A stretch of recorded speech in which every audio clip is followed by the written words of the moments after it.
Hello everyone, I'm Dr. Maninder Kaur Bedi from Healing Hospital Chandigarh. I'm a cosmetologist and a plastic surgeon in healing. Today we will talk about hair loss and its treatment. Nowadays hair loss is very common and it's seen in every other male because of the male hormone that is androgen. ये hair loss होता है females में भी होता है but mails में ज़्यादा नज़र आता है because of the hormone that is androgen, क्योंकि उनके रिसेप्टर्स बहुत स्ट्रांग होते हैं। तो जो हेयर लॉस होता है वो स्टार्ट होता है यहाँ हमारे फ्रंटल रीजन से, देन यहाँ पे टेम्पोरल रीजन पे जाता है, पीछे जाकर हमारे एक वर्टेक्स बोलते हैं हम जिसको, वहाँ पे भी इन्वॉल्व हो जाता है। तो धीरे धीरे हमारा सारा एरिया कवर हो जाता है और अगर हम इसको हेयर ट्रांसप्लांट से कवर कर दें तो ये अच्छा अपीयरेंस देता है और ये डजंट लुक लाइक कि हम लोगों ने कुछ कराया है।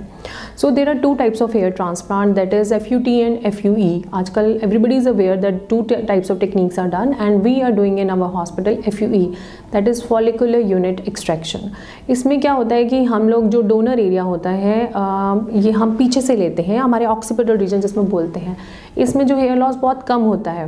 हेयर लॉस कम होने के कारण होते हैं बिकॉज ऑफ द रिसेप्टर्स जो हमारे ऑक्सीपिटल रीजन में हैं वो बहुत अच्छे होते हैं कि वो इनको रिस्पॉन्ड नहीं करते मेल हार्मोन्स को, तो हमारे जो पीछे के पोस्टीरियर हेयर है वो बच जाते हैं और ये हेयर हम यूज़ करते हैं आगे अपने ट्रांसफ़र करने के लिए। जो हम यहाँ पे फ्रंटल हेयर बनाते हैं उनको बोलते हैं हेयर ट्रांसप्लांट डोनर एरिया। ये सेफ डोनर एरिया होता है, यहाँ से हम एक्सट्रैक्ट करते हैं।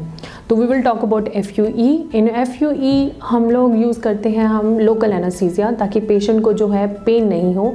पीछे से लोकल एनेस्थीसिया देने के बाद हम यहाँ से एक एक यूनिट फॉलिकल यूनिट को एक्सट्रैक्ट करते हैं। फॉलिकल यूनिट ऑल्सो के भी हो सकते हैं जिसमें एक हेयर हो, 2 हो, 3 हो या 4 हो। और जब हम ये हेयर ट्रांसप्लांट करते हैं हम लोगों को ये ध्यान रखना होता है कि हेयर की डेंसिटी कैसी है, कोई डार्क है, कोई पतला है, कोई थिन है, कि उसकी टेक्सचर भी कैसा है। तो हम लोगों को जब रेसिपिएंट एरिया में ये करना होता है तो हम रेसिपिएंट एरिया को भी, जो रेसिपिएंट एरिया उसको बोलते हैं जब हमने हेयर लगाना है। हेयर ट्रांसप्लांट भी जो हम करते हैं डिपेंड करता है एरिया में कितने फॉलिकल्स हमें लगाने पड़ते हैं। अगर फ्रंटल एरिया है तो हमें 2500 तक 2000 तक हेयर फॉलिकल्स लगते हैं। अगर पीछे तक दौड़ा जा रहा है और टेम्पोरल रीजन से ज़्यादा इन्वॉल्व है, क्राउन एंड वर्टेक्स, तो हम लोगों को 3500 to 4000 तक हेयर फॉलिकल्स हम लगा सकते हैं। हम लोग अपनी जो हॉस्पिटल में हैं कुछ चीज़ों का ध्यान रखते हैं ट्रांसप्लांट में कि अगर ये ट्रांसप्लांट हुआ है तो ये नहीं लगना चाहिए कि it's an unnatural artificial hair लगाए हैं या आपने कोई सर्जरी कराई है। उसके लिए हम लोग ध्यान रखते हैं, हम लोग देखते हैं कि पेशेंट का फेस कैसा है। हम लोग फ्रंटल हेयर लाइन बनाते हैं, हम पेशेंट को दिखाते हैं कि हम लोग इस हेयर लाइन में, फ्रंटल हेयर लाइन में हम बाल लगाएंगे। अगर पेशेंट का फेस लॉन्ग है तो हम थोड़ा सा उसको फ्रंटल हेयर लाइन को थोड़ा सा कॉनिकल बनाते हैं, और अगर उसका फेस थोड़ा भारी है, थोड़ा चौड़ा है, तो हम उसकी कर्वेचर को बढ़ा देते हैं ताकि उसकी अच्छी लगे फ्रंटल हेयर लाइन। फिर इसके अकॉर्डिंगली हम डिसाइड कर लेते हैं। और अगर एक बार हमने फ्रंटल हेयर लाइन मार्क कर ली तो अगर आप देखेंगे तो कई हेयर ट्रांसप्लांट में आपको लगेगा कि एक ही लाइन में हेयर लगे हुए हैं, तो उससे लगता है कि हाँ ये सर्जरी हुई है और आर्टिफिशियल हेयर लगाए हैं या पीछे से लगाए हैं। हम लोग इस चीज़ का ध्यान रखते हुए हम फ्रंटल हेयर लाइन पे थोड़ा आगे पीछे करते हैं, थोड़ा सा नेचुरल अपीयरेंस देते हैं तो उससे वो अच्छा लगता है।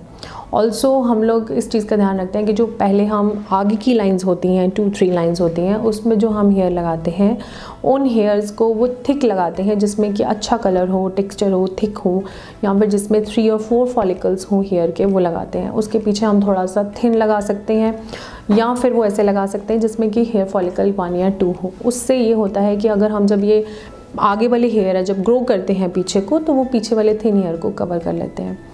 कई बारी क्या होता है कि इतना डोनर एरिया नहीं है तो हमारे पास पीछे के और फॉलिकल्स बहुत ज़्यादा चाहिए, तो हम लोग बियर्ड है तो बियर्ड से भी ले सकते हैं और थिक वाले हेयर हम आगे ट्रांसप्लांट कर सकते हैं। Also some people need to know कि हम लोगों को मुस्टैश बनानी है या बियर्ड ठीक नहीं है कोई स्कार्ड एरिया में, तो हम लोग वो भी यहाँ से लेके यहाँ ट्रांसफ़र कर सकते हैं। हम लोग FUE कर रहे हैं, इट्स डे केयर प्रोसीजर। तो इसके प्रोसीजर करने के बाद आपको 3-4 डेज़ में थोड़ी फेस में स्वेलिंग आती है because we are doing surgery on this area. And उसके बाद ये होता है कि ये हमारा सारा बॉडी का एरिया पर फेस वो लूज स्किन होती है, जहाँ पे भी लूज स्किन होगी वहाँ एडिमा हो जाता है जिसको हम बोलते हैं पानी इकट्ठा होना, थोड़ी स्वेलिंग आती है। विदिन 1-2 वीक्स ये स्वेलिंग धीरे धीरे चली जाती है और ये इट्स अ पेनलेस प्रोसीजर। हम लोग एक बारी हम जब इंजेक्शन दे देते हैं पेन के लिए, उसके बाद पेन नहीं होती है।